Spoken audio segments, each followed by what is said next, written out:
नमस्कार, हमारी खास पेशकश स्टार्टअप में आपका स्वागत है और मैं राजेश सोनी। साथियों, मध्य प्रदेश में डॉक्टर मोहन यादव सरकार ने स्टार्टअप के लिए नई नीति का ऐलान किया, जिसको लेकर प्रदेश में स्टार्टअप को लेकर युवाओं में उत्साह का संचार हुआ। नए स्टार्टअप, सूक्ष्म, लघु एवं मध्यम उद्योगों को बढ़ावा देने वाली 7 नीतियां मंजूर की गई, जिसमें उद्योगों को 40% तक अनुदान देने का फैसला लिया गया। आज फूड प्रोसेसिंग से लेकर ईवी के क्षेत्र में नए नए स्टार्टअप तेजी से प्रदेश में अपने पैर पसार रहे हैं। कहीं ना कहीं यहां के लोगों को रोजगार देने की दिशा में भी यह अच्छा कदम होगा। क्या है सरकार की स्टार्टअप नीति, इसी पर देखिए हमारी खास रिपोर्ट।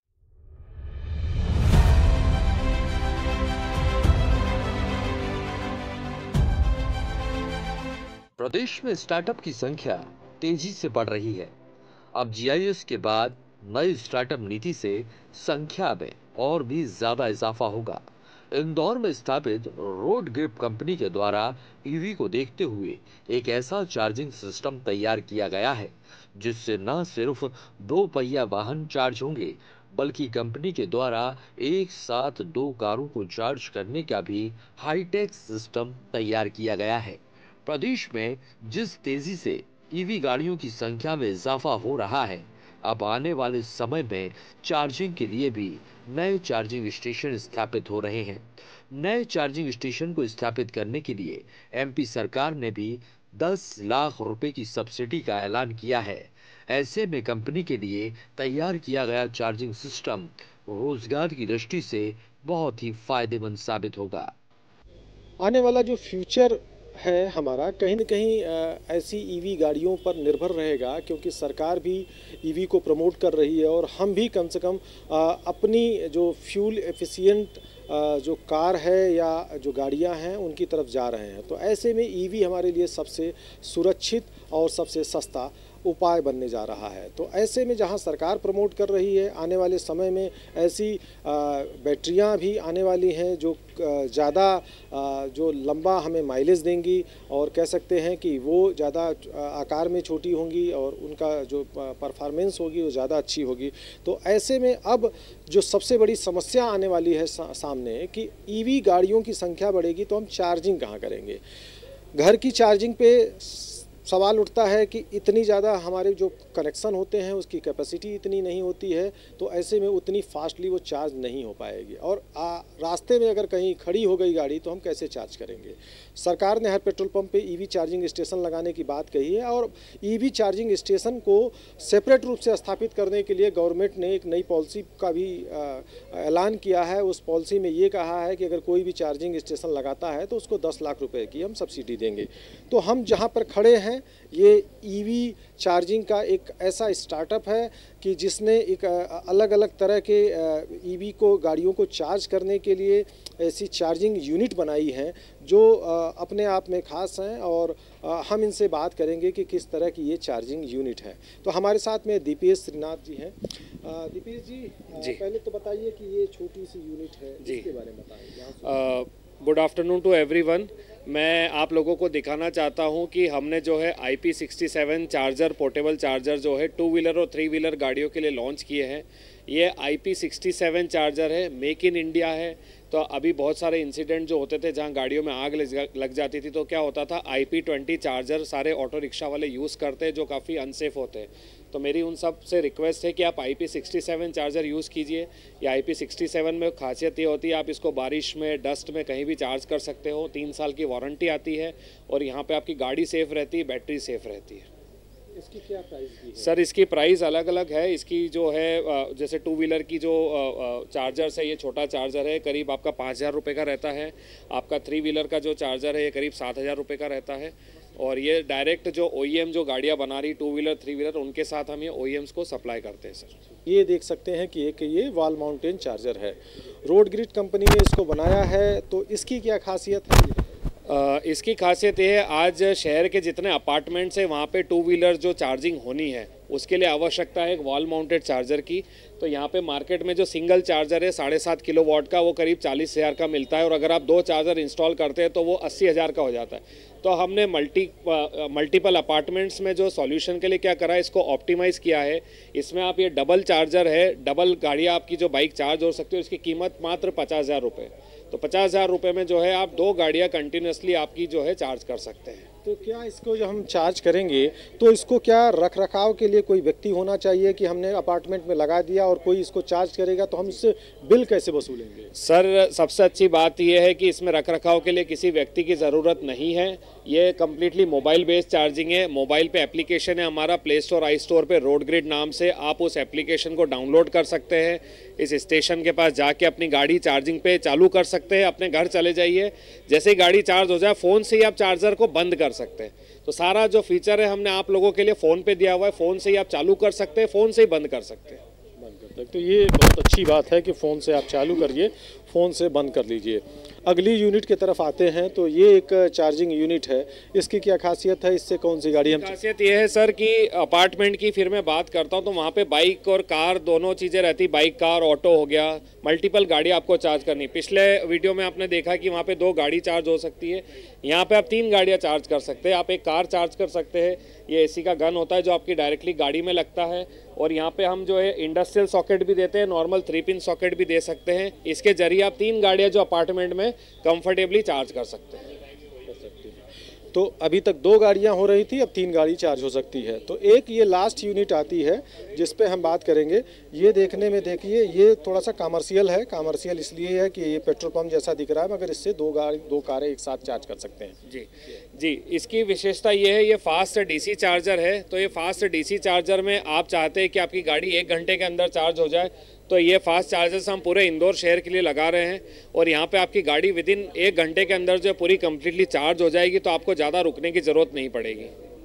और यहाँ पे एक बार में आप 2 गाड़ियाँ चार्ज कर सकते हैं। हमने ये 2 जो है एसी की गन दी हुई है, जो कि पूरी कंप्लायंट है CCS प्रोटोकॉल के साथ। कितनी देर में चार्ज हो जाएगा? ये 1 घंटे के अंदर चार्ज हो जाएगी। आपकी बैटरी जो रहती है गाड़ी में 50 किलोवाट की रहती है, तो ये 60 किलोवाट आपका डिलीवर करता है। विदिन एन आवर जो है आपकी गाड़ी पूरी चार्ज हो जाएगी। चार्ज हो जाएगी। तो ये इसकी कॉस्टिंग क्या है? इसकी कॉस्टिंग बड़ी सिंपल है। अगर कोई बिजनेस चालू भी करना चाहता है तो करीब 6 लाख रुपए इसकी कॉस्टिंग है। दिन की आपकी 4 गाड़ी भी चार्ज होती है तो 2,000 रुपये आपका रेवेन्यू बनता है। तो साल का आपका 7 से 7.5 लाख रुपए रेवेन्यू बनता है। जस्ट आप 4 गाड़ी चार्ज करोगे, उससे भी आपका जो है 1 साल के अंदर आपका चार्जर फ्री हो जाता है। मतलब 1 साल में अगर आप ये चार्जर लेते हैं तो इतनी कमाई होगी कि ये इसकी कॉस्ट निकल आएगी, और फिर उसके बाद आपके लिए फ़ायदे का सौदा होगा। तो कुल मिला के आने वाला जो समय है वो ईवी गाड़ियों का है, और ऐसे में ईवी चार्जिंग की ज़रूरत बहुत तेज़ी से बढ़ेगी, और इसलिए इनका ये एक जिस तरह के ये कंपोनेंट इन्होंने बनाए हैं चार्जिंग के, वो बड़े काम के होंगे। गाय हमारी संस्कृति का आधार माना जाता है। गाय को आज भी हमारे जीवन में माता कहा जाता है, लेकिन समय के साथ गायों के प्रति सोच में बदलाव होने से अब वह सड़कों पर घूमती हुई देखी जा रही हैं। ऐसे में सरकार और कई ऐसे आश्रम के द्वारा गौशाला का संचालन किया जा रहा है, जिसमें न सिर्फ ऐसी गायों का संवर्धन होता है जिनका कोई सहारा नहीं है। ग्वालियर में स्थापित एक गौशाला में इंडियन ऑयल के सहयोग से 31 करोड़ की लागत से बायोगैस का प्लांट लगाया गया, जो प्रदेश का इकलौता प्लांट है। ग्वालियर में एक पूरे प्रदेश की ऐसी पहली गौशाला स्थापित हुई है जहां पर न सिर्फ गायों का संवर्धन होता है, बल्कि वहां पर भारत पेट्रोलियम की तरफ से इंडियन ऑयल की तरफ से वहां पर एक बायोगैस का प्लांट लगा है। और ये बायोगैस का प्लांट अपने आप में अनूठा है, क्योंकि यहाँ पर जो गोबर होता है, कहीं न कहीं वो गोबर को, गाय के गोबर को हम गोधन कहते हैं। तो ये जो गोबर होता है ये हमारे बहुत की काम का होता है, तो उसी से ये बायोगैस बनती है, और फिर इसको हम CNG की तरह हम यूज़ कर सकते हैं। तो ये अपने आप में बहुत अनूठा प्रयोग है और अनूठा। तो हमारे साथ में बात करने के लिए आप ग्वालियर की ही इस गौशाला से हैं, और जब बात करेंगे हम। नमस्कार, मेरा नाम पंकज उपाध्याय है।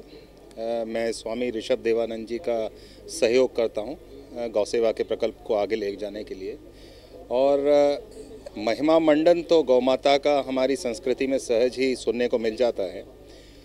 पर आज की आपाधापी में अगर हम हर संबंध, हर व्यवस्था को आर्थिक सूत्र में बांधेंगे तो उसी विभीषिका का शिकार न सिर्फ गौमाता हो रही हैं, हमारे आपस के जीवन मूल्य और हमारी संस्कृति की धरोहर भी कहीं ना कहीं हो रही है। आपने सीबीजी का उदाहरण दिया।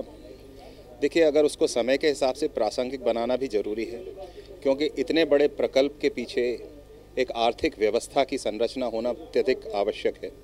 अभी जैसा आपने बताया, इंडियन ऑयल के सहयोग से CSR फंड के माध्यम से 31 करोड़ की लागत से एक कॉम्प्रेस बायोगैस के प्लांट को स्थापित किया गया है, जहां लगभग 100 टन गोबर से 2 ton per day compress biogas की व्यवस्था है उत्पादन की।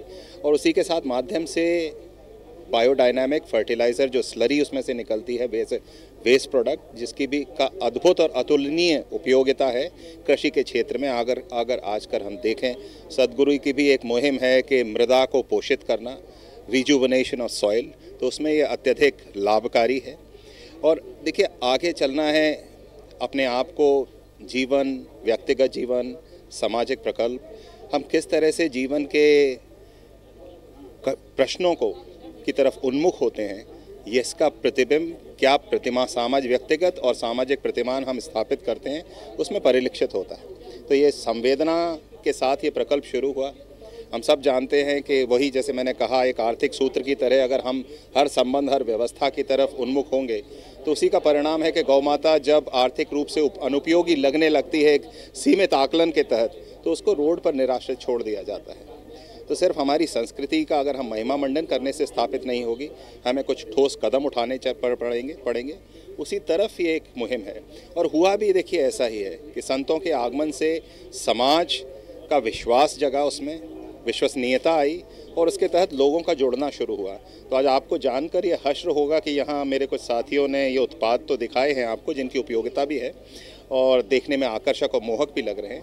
पर इसके साथ साथ जैसे इस समय की जो सरकार है, वो भारतीय ज्ञान परंपरा के उत्थान के लिए या पुनर्स्थापित करने के लिए काफ़ी तरह से प्रतिबद्ध है, इंडियन नॉलेज सिस्टम्स। तो हमारी गौशाला के साथ काफ़ी बुद्धिजीवी वर्ग भी जुड़े हुए। मैं स्वयं एक इंजीनियरिंग का स्नातक हूँ, प्रबंधन में भी मैंने उच्च शिक्षा बहुत ही प्रतिष्ठित ऑक्सफोर्ड विश्वविद्यालय यूके से ली हुई है। और वही बात थी कि बचपन में पिता ने एक सूत्र दिया था, बेस्ट ऑफ ईस्ट और बेस्ट ऑफ वेस्ट। उसको आत्मसात करते करते ये यात्रा आगे चल रही है। वो प्रतिमान की तरफ मुझे अब कहीं ना कहीं खींच रही है। वहीं से मेरा, चूँकि पिता का स्वास्थ्य थोड़ा सा बिगड़ा, तो हमारे संस्कारों में है कि भाई माँ बाप सर्वोपरि होते हैं, और उसी के तहत मेरा वापस हिंदुस्तान लौटना हुआ। अफसोसजनक रूप से मेरे पिता थोड़े समय पूर्व नहीं रहे, तो महाराज जी स्वामी ऋषभ देवानंद जी ने कहा कि आप पितृ सेवा से अब गौ सेवा में आइए। तो जो समय मेरे व्यावसायिक और व्यक्तिगत प्रतिबद्धता के अलावा मिलता है, तो मैं गौ सेवा के लिए महाराज जी को जो मेरा सहयोग यथासंभव हो पाता है तो मैं देता हूँ। तो आपने बताया कि किस तरीके से गौ सेवा ज़रूरी है, और आज के समय में जब लोगों को एक कह सकते हैं कि स्वस्थ रहने की एक बहुत बड़ी ज़रूरत है, क्योंकि हमारी जीवन शैली कहीं ना कहीं डिस्टर्ब है, तो ऐसे में गाय हमारे लिए एक महत्वपूर्ण एक पशु है। और पशु ही न कह सकते हैं कि गाय इस धरा पे एक देवी का रूप कह सकते हैं, क्योंकि उसके दूध में वो सारे तत्व हैं। इसीलिए सबसे पहले किसी भी पूजा पाठ को करते हैं तो गाय के दूध की ज़रूरत पड़ती है और गाय के गोबर की ज़रूरत पड़ती है। तो इसीलिए हमें गाय भी हमारे लिए ज़रूरी है, हमारी संस्कृति का आधार है, और इस संस्कृति को सहेजने का काम आप जैसे लोग कर रहे हैं। तो इसीलिए इस तरह के जो सामान है, इसको भी ये है कि हमारा जो गोबर है कहीं बेकार न जाए। इस तरह की चीज़ें हैं, उपयोगी पदार्थ हैं, कम से कम इनका हम सजावट के रूप में अपने घर को साज सज्जा के रूप कर सकते हैं। और इससे जो एक वेव्स या कह सकते हैं कि इस तरह जो एंटी बैक्टीरियल जो एक कहीं से कहीं एक वातावरण क्रिएट होता है इससे, क्योंकि पहले जब घरों को गोबर से लिपा जाता था तो वो घर पूरी तरीके से एंटी बैक्टीरियल कह सकते हैं कि हो जाता था, जिससे हम किसी भी तरह का कोई रोग व्याधि नहीं होती थी। और आज हम जब पक्के घरों में हैं तो पहले से ज़्यादा कहीं बीमार पड़ते हैं। तो ये हमारे सोचने का विषय है। प्रदेश की राजधानी भोपाल, ग्वालियर, जबलपुर की कई गौशालाएं स्थापित हैं। अब इन गौशालाओं में गाय के गोबर और गौमूत्र से बने बहुउपयोगी सामान बनाए जा रहे हैं। ग्वालियर की एक गौशाला के द्वारा गाय के गोबर से ऐसे ही सजावटी सामान बनाए जाते हैं जो देखने में काफी खूबसूरत है, बल्कि यूनिक भी है। लोग इस तरह के सामान को अब ना सिर्फ घर में रखना पसंद करते हैं, बल्कि दूसरों को गिफ्ट के लिए भी देने के लिए उपयोग कर रहे हैं। गाय के गोबर से बने इन सामानों से न सिर्फ गायों को पोषण मिल रहा है, बल्कि युवाओं को रोजगार भी उपलब्ध हो रहा है। गाय हमारी संस्कृति का आधार रही है और कहीं न कहीं हमारी कृषि का भी आधार रही है। समय के साथ साथ हम कहीं न कहीं गाय या पशुपालन से दूर होते गए और उसके वजह से कहीं न कहीं हम बहुत सारी समस्याओं से घिर गए। आज जब लोग गायों के संरक्षण या गौशाला को स्थापित कर रहे हैं, तो अब नए नए तरह के स्टार्टअप ऐसे निकल रहे हैं कि पहले क्या होता था कि केवल गाय का दूध ही निकाल पाते थे और गाय के गोबर का यूज हम कंडे में करते थे, लेकिन आज गाय का जो कहते हैं कि गौमूत्र है वो औषधि का काम करता है और उसके साथ साथ जो गाय का गोबर है वो आज कई सारे मल्टीपल यूज़ के जो प्रोडक्ट हैं उसको बनाने में काम आ रहा है। तो ये आप देख सकते हैं किस तरह के सजावट के सामान हैं। ये गाय के जो फ्रेम बना हुआ है गाय का गोबर है और इस पे भगवान श्री राम के जो बाल रूप की छोटी सी तस्वीर कितनी सुंदरता से लगाई गई है। तो ये जो आपका सामान है आप देख सकते हैं कि किस तरह का ये यूनिक है। आप अगर घर में भी इसको अगर प्रयोग करेंगे तो आपको एकदम बिल्कुल अलग दिखेगा। आपको फ़ोटो फ्रेम तो आपको बहुत दिख जाएंगे, वो हर शहर में मिल जाएंगे, लेकिन इस तरह की चीज़ें आपका अगर किसी को गिफ्ट भी करते हैं तो ये अपने आप में बहुत यूनिक है। तो आज जिस तरह की ये गौशाला है, आदर्श गौशाला है ग्वालियर की, जिस तरीके से इस गौशाला ने इस तरह के मल्टीपल यूज़ घर में सजावट के सामान बना रखे हैं, ये इनके काबिले तारीफ़ हैं और हमारी जो गौ संस्कृति है इसको बढ़ावा देने के भी काम कर रहे हैं। तो हम जब बात करना चाहेंगे कि इस तरीके का ये जो सामान आप लोग बनाते हैं ये कैसे बनाते हैं। ये मेरा नाम गोबर शिल्पी सोनम कुआखेड़ी जिला विदिशा से है और मेरे जो गुरुजी हैं श्री सुरेश राठौर जी, उन्हीं की प्रेरणा से हम ये गौ संरक्षण का काम कर रहे हैं। और ये प्योर गाय के गोबर से बनता है, प्योर बिल्कुल, इसमें किसी भी केमिकल का हम कोई यूज़ नहीं करते हैं। तो क्या क्या सामान बनाते हैं इसमें? हम मेमेंटो बनाते हैं, ये जैसे कि आप पेन स्टैंड देख सकते, पेन स्टैंड बना सकते, फ्रेम बनाते, सिंहासन भगवान की बनाते, कलश बनाते, बंधनवार बनाते और बॉच बनाते, बॉल हैंगिंग के भी प्रोडक्ट बनाते हैं। और मतलब ऐसे लोगों की कैसी डिमांड क्या है? डिमांड बहुत अच्छे हैं। जैसे दिवाली पे बहुत सारे लैंप जाते, बंधनवार जाते, कलश जाते और 12 महीने मेमेंटो वगैरह जाते, ट्रॉफी वगैरह और ये बॉल हैंगिंग की चीज़ें। हाँ, आप लोग दीपावली पे दिए भी बनाते हैं और इस तरह की आज कप वाली धूप भी बन रही है, तो इनका कितना यूज़ हो रहा है? इनका दीपावली में यूज़ होता है और हर घर में इन दीपे जला करके अच्छी वो प्रेरणा का स्वीकार करते हैं अपन। गाय को दोबारा से आप लोग कहीं न कहीं अपनी संस्कृति का हिस्सा बनाने के लिए प्रयासरत हैं। वो लोग जो गाय को छोड़ रहे हैं, गाय का दूध तो हर कोई पीना चाहता है लेकिन गाय पालना नहीं चाहता। देखिए, हमारी गौशाला है श्री कृष्णायन गौशाला हरिद्वार। लगभग 25,000 से ज़्यादा गौवंशों जो निराश्रित हैं, एक्सीडेंटल हैं, जिनको लोग छोड़ देते हैं, तो उनको हम लोग आश्रय देते हैं। उनका बाकायदा मेडिकली हमारे यहाँ हॉस्पिटल से वेटनरी डॉक्टर्स हैं और हम उनको जीवन भर साथ में रखते हैं। और हमारा कोई कमर्शियल एक्टिविटी नहीं है, ना हम दूध बेचते ना घी बेचते। तो आपका जो क्वेश्चन है गायों का के बारे में, तो हमारे गौशाला की सबसे बड़ी विशेषता है कि ये संतों द्वारा संचालित है। तो ये आदर्श गौशाला भी हमारी गौशाला है ग्वालियर स्थित लाल टिपारा में। हमारे गुरुजी हैं ऋषभानंद जी स्वामी। तो जितने भी गौशाला हैं वो संतों द्वारा संचालित होती। तो जब संत संचालित करते हैं गाय को तो एक संवेदना रहती है गाय के प्रति। बाकी जो लोग किसी तरह की गौशाला और वो संचालित करते हैं वहाँ कहीं ना कहीं सरकारी तंत्र का और वो सब जुड़े रहती हैं चीज़ें बहुत सारी। लेकिन हमारे यहाँ गाय को एक माँ का स्थान दिया गया है और गाय की पूजा और उसके महत्व बहुत सारे हैं। तो इस तरह के स्टार्टअप को हमारी गौशालाएँ आगे बढ़ाती हैं। इसके अलावा हमारे गौशाला में अभी इंडियन ऑयल के द्वारा CSR के तहत 31 CR का एक CBG प्लांट लगाया गया है ग्वालियर में, जिसका हमारे माननीय प्रधानमंत्री नरेंद्र मोदी जी ने उद्घाटन किया था 2 अक्टूबर के दिन। तो वहाँ से हम गाय का जितना भी गोबर है उस प्लांट में जाता है और वहाँ से फिर कंप्रेस्ड बायोगैस का हम वहाँ से उत्पादन होता है और वो फिर अभी ग्वालियर नगर निगम इसमें हमारे साथ है। तो ग्वालियर नगर निगम द्वारा और कृष्णायन के द्वारा सारी ये गौशालाएं संचालित हो रही हैं। इसी तरह हमारी गौशालाएं भोपाल में भी अभी माननीय मुख्यमंत्री जी ने लॉट किया है, इंदौर में भी है, उज्जैन में भी है, बड़वाह में भी है। पूरे देश में हमारी 13 गौशालाएं हैं। एक जिला एक उत्पाद सरकार की एक बहुआयामी योजना है। इस योजना के माध्यम से प्रदेश की हर जिले की एक खास उत्पाद को आगे ले जाने की कोशिश है। इस उत्पाद को बनाने वाले लोगों को जहां रोजगार के अवसर उपलब्ध हो रहे हैं, बल्कि इस तरह की ओबीओपी प्रोडक्ट को सरकार राष्ट्रीय और अंतर्राष्ट्रीय स्तर पर भी प्रमोट कर रही है।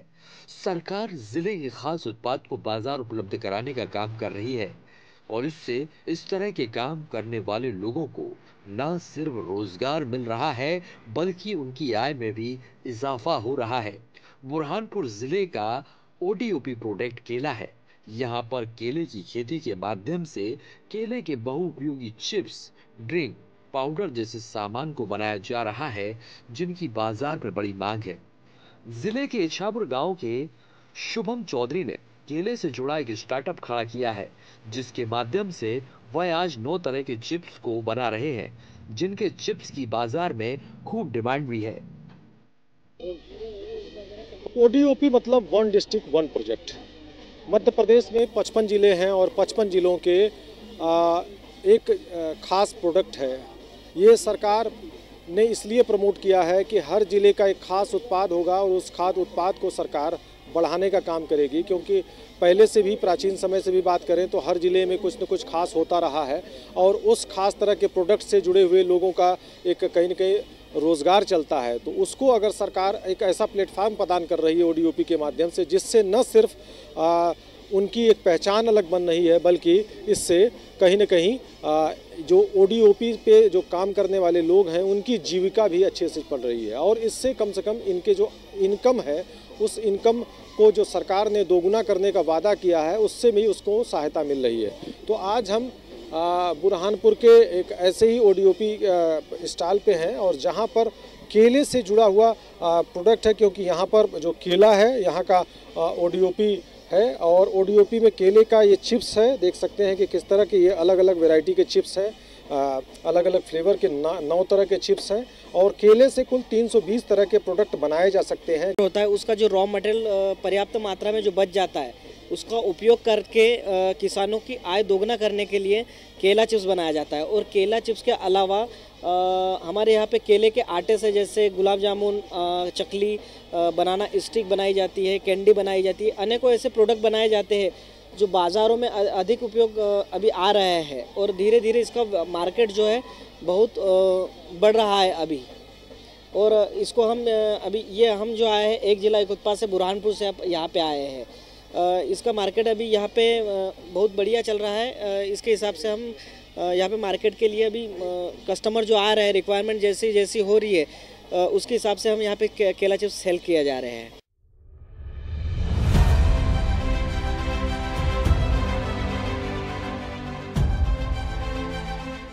बहरहाल मोहन सरकार युवाओं को रोजगार मुहैया कराने के लिए स्टार्टअप नीति में इस तरह के बदलाव कर रही है। अब इसका युवाओं को कितना फायदा मिलता है, इसी पर सबकी नजरें रहेंगी। कार्यक्रम में फिलहाल के लिए इतना ही। आगे की खबरों के लिए आप देखते रहिए न्यूज़ वर्ल्ड।